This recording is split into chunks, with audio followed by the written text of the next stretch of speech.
I don't know if the Bengals would actually do this, but I was so excited to bring in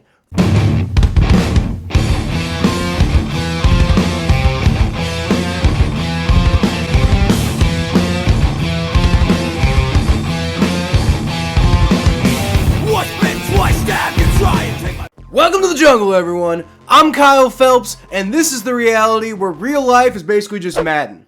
Yeah, that's right. I told you I was going to give you a more in-depth free agency video after my off-season blueprint, which you can check out that after you're done watching this.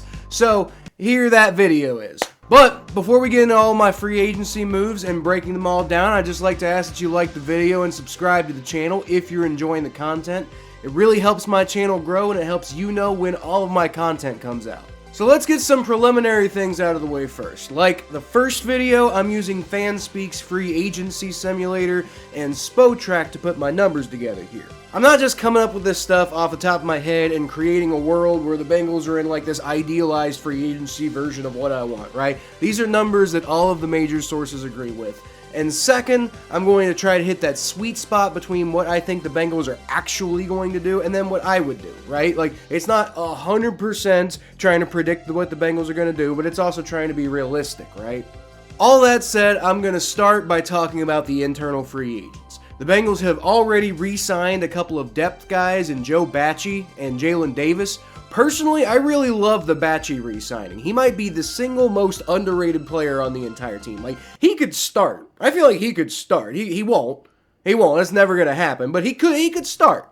Also, a few things that I've seen lead me to believe that contract talks with Jesse Bates and Jermaine Pratt are basically just dead in the water. So, as much as BJ Hill wants to fight for Jermaine Pratt, and I love him for it, I don't think either of those guys are coming back, and that really hurts me about Jermaine Pratt, right? But we're going to honor that in this simulation.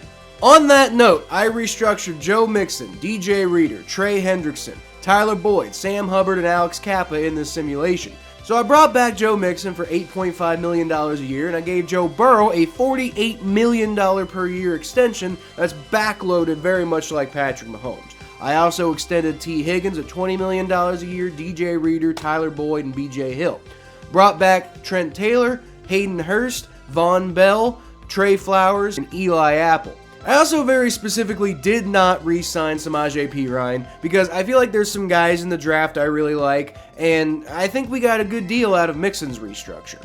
And, you know, if he doesn't restructure, maybe the Bengals do sign Samaje Perine, but in this simulation, we're not doing that.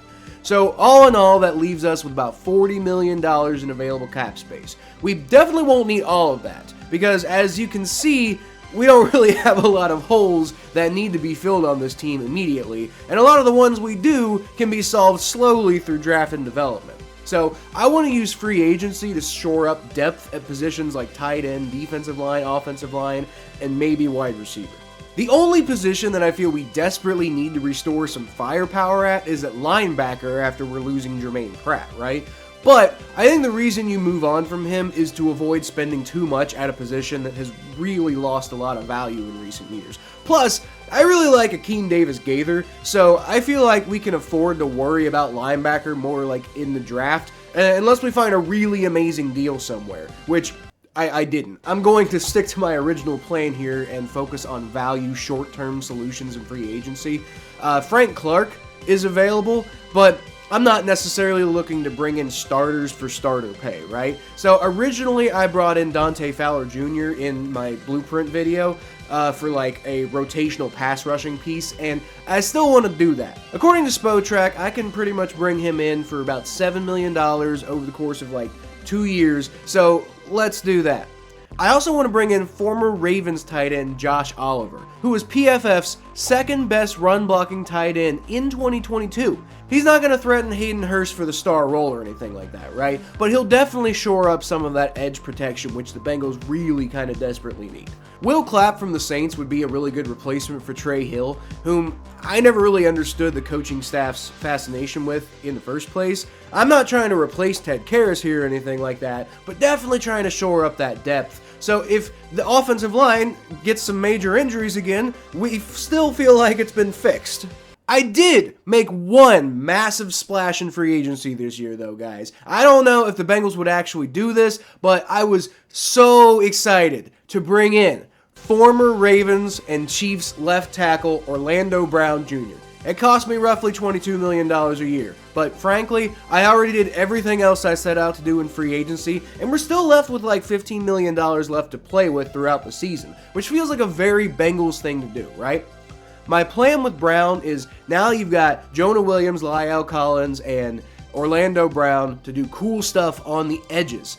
We know Brown is a damn good pass protector who played at a consistent level even after moving from Baltimore to KC. So I think we can feel pretty good about bringing him into Cincinnati and slotting him in at left tackle. That makes right tackle a battle between La'el Collins and Jonah Williams. Personally, I thought Collins was solid last year outside of getting injured, so I fully expect him to win that right tackle spot, and then Jonah Williams just kind of ends up being the odd man out. And I will admit, picking up his fifth-year option and paying him $12 million to be a glorified swing tackle does kind of suck, but given the state of the offensive line, the way it degraded to at one point over the last few years, you pretty much got no choice but to try to do something crazy like this, right? So that's pretty much all of the major offseason moves, right? Like, I did want to see if I could bring in like a number 4 receiver behind Higgins, Boyd, and Chase, because like if one of those 3 guys goes down, like Trent Irwin, Trent Taylor, Stanley Morgan have all proven to be like, you know, good enough. You know, there's something to it, but you want maybe a little bit more firepower and veteran leadership at that position, right? I figured Mac Hollins from the Raiders would be a good guy to target because he's a tall guy who can be used in clutch outside situations, and he can contribute on special teams as well. I gave him $3 million, which might be a bit of an overpay, honestly, but he was my last move of this period, and we're still left with like $12 million for waivers and cuts throughout the season. Fanspeak automatically holds some money back for you so that you can have some money to sign your draft picks. So like on top of that, we got $12 million for like waivers and cuts and stuff like that throughout the season, which the Bengals kind of like to have, you know, that as an option throughout the year.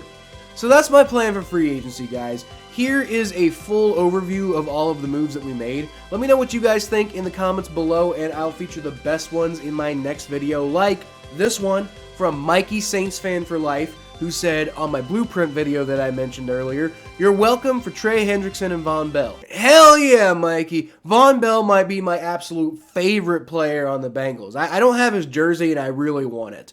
Former Saints players are definitely a big reason why the Bengals are so good on defense right now. But Von Bell, man, no matter what happens from here on out, even if he doesn't re-sign with the Bengals, he'll always be the dude who rocked Juju Smith-Schuster in 2020 and sent the Bengals on a pretty good path and the Steelers on a path spiraling down that they're still not recovering from. I will always love Von Bell for that play. And Trey Hendrickson's pretty good too. But like I said, that's all I got for this week, y'all. Y'all can always catch more of what I do at KylePhelps92 on Twitter, Facebook.com/Phelps, Butt Fumble Sports, the Battle of Ohio podcast on the Spot Pod Network, and right here if you subscribe. Next on the list, I'll probably put out an XFL recap short tomorrow, and then I'll be working on an in-depth draft video after that. Until then, I'll leave y'all, as always, with a hootie!